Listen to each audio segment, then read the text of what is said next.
is up, YouTube? It's RSMario here, bringing you another Pokemon Scarlet and Violet DLC video. All right, so it is dreary outside, and I'm sleepy. So if I screw up in reading this, that's what's going on. So the Nintendo Direct is come and gone, and it was very, very, very, very mid. All right, I'll say that much myself. Usually, I kind of defend Nintendo with some of these directs. This one was hella mid. And there's good and bad things to that. Good thing about this is that means that more than likely they're winding down the Switch. Because, you know, it's time, you know what I'm saying? So, of course, they don't want to put massive games on it at the end of the life cycle. Especially since they just put Tears of the Kingdom on the Switch. So, I mean, yeah, that's probably what's going on. They're just winding down the console. The other thing is, the bad thing is, of course, that means that we have to kind of get these remake, remaster, port type of things, like, but so far, we did get some Pokemon news, which is a surprise, because Pokemon usually doesn't present all by themselves. So I guess they said, hey, let's put something in here that they'll like, in here with all the stuff that they don't care about. But not everything was bad as a direct, though. I mean, there was the Star Ocean 2 that looks pretty good. The classic NES game that we're gonna get a remake of is not Fire Emblem 4. It's actually Mario RPG. So they announced a new 2D Mario game, which, I mean, at this point, it's a 2D Mario game. I mean, you know it's going to be good, but, you know, it's another 2D Mario game. They announced a remake of Luigi's, Luigi, the 3DS game, which kind of don't care. And then the weirdest thing is this Peach game, but they suspiciously said nothing about it. All right, they just said, we'll talk more about this at a later date. So I'm just going to throw the rumor out here now, you know what I'm saying, that maybe this could be a launch title for a new console. It's possible, mainly because, I mean, you know, I mean, they did this before with Metroid, where they just dropped a clip of Metroid, and then it turns out it was, you know, a launch title for the Wii. It turned out to be Metroid Prime 3, so it is what it is, but let's get into the Pokemon stuff. So, of course, if you want to continue getting videos like this from me, like, comment, subscribe, hit the bell button, do all that good stuff that YouTube requires you to do to continue getting videos from me. Follow me at twitter.com/rsmario128, where you will always be notified when I drop a video, because I always send out a video tweet. Let's get on into the news. But let's get on to what we came here for, Pokemon Scarlet and Violet DLC. So I'm gonna break down the trailer. Because I wanna look. There's more in there I want to get, so I'm not gonna be able to get it out today.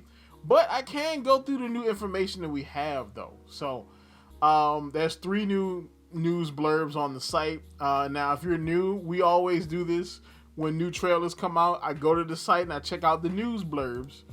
So, first up is locations in the DLC. So first off, we have is Masui Town, your base of operations during your school trip. In part 1, the Teal Mask, players will head to Masui Town, in the land of Kitakami, which will act as their base of operations for the duration of the school trip. The community center in the middle of Masui Town is the public gathering place where the locals get together and chat. There's also a shop nearby with toys and magazines on display, and just outside you'll be treated to a view of a picturesque fields and rice paddies. There's a park a short walk away from the town called Loyalty Plaza, where you can see statues of Okidogi, Monkidori, and Pheasantipity, a trio that the villagers fondly called the Loyal Three. To the east of the village, you'll find Kitakami Hall. This is the venue where the villagers hold the Festival of the Masks. The tradition that has been passed down for generations. A variety of stalls appeared during the festival, selling everything from candy apples to yakisoba. Children and adults alike enjoy the festivities here. So this sounds like a relatively nice sized territory. You know, again, I question the size of these DLCs since they're both coming out this year.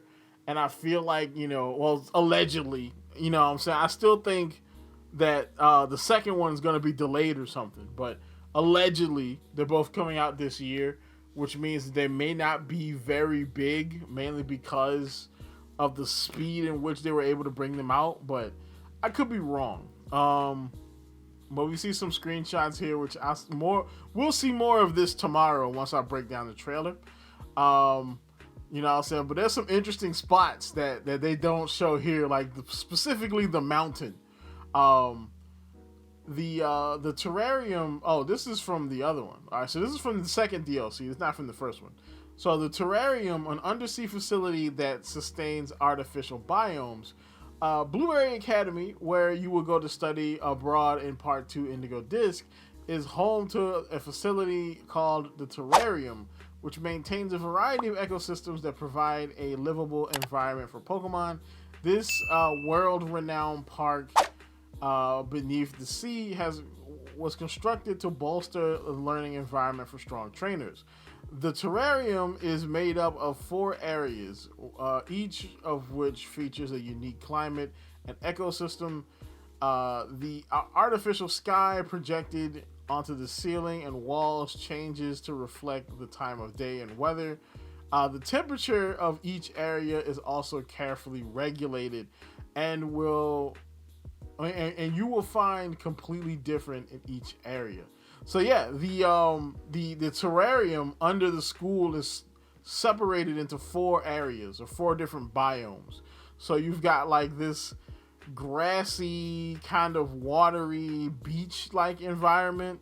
Then you've got like more of a plains kind of dry savanna. You've got mountainous one for like rock Pokemon, and you've got the ice one for more like ice types. And then of course they're all divided by these weird, like, you know, blocks that you can see in the other screenshot.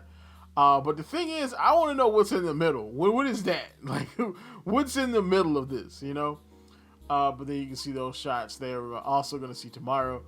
So then, more news, we get to talking about the Loyal 3. So, Okidogi, Munkidori, and Pheasantipity. So they have an ability known as Toxic Chain. Which basically hints that they're going to be poison types. And there's more hints in the trailer, but again, we will see them tomorrow. Including the new ability that Okidogi, Munkidori, and Pheasantipity have in Hidden Treasure of Area 0.1 Teal Mask, the Toxic Chain ability. So, Toxic Chain is a new ability being introduced in the DLC for Pokemon Scarlet and Violet. When one of these 3 Pokemon hits an opponent with a move, the power of the Toxic Chain all 3 have may cause the opponent to become badly poisoned. So basically, it's like... I'm thinking this is a physical attack that can cause toxic damage. So, I mean, because there's a difference between poison and badly poison. Poison is just regular poison, right? So, if you use poison powder, poison sting, stuff like that is regular poison. Badly poison comes from stuff like toxic or toxic spikes. So, badly poisoned, the damage actually amps up over time to be more and more and more poison damage until your Pokemon faints. So that's pretty crazy. So basically a physical toxic move, a physical damage toxic move, which I wonder like, not a move, sorry, an ability. So, you know, it's an ability, which is pretty cool. The Pokemon that will, I can't, my brain, I'm sleepy because it's so freaking dreary today. All right. So my brain has been pulling me to sleep and I'm like, no, I'm not going to sleep. The Pokemon that appear will differ depending on the version of the game you have. So some species of Pokemon that appear in the DLC will differ depending on what version of DLC you have. For example, Gligar will be in Scarlet and Aipom will be in Violet. Thank God. See, look, Scarlet stay winning. We've been winning since launch, dog. So now we got Gligar and Gliscor, and y'all got Aipom. We stay winning over here, cuz Team Scarlet for life.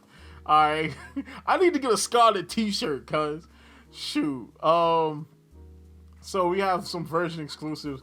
I assume that other returning Pokemon will also be included as version exclusives for the DLC, which I think is actually kind of cool, you know.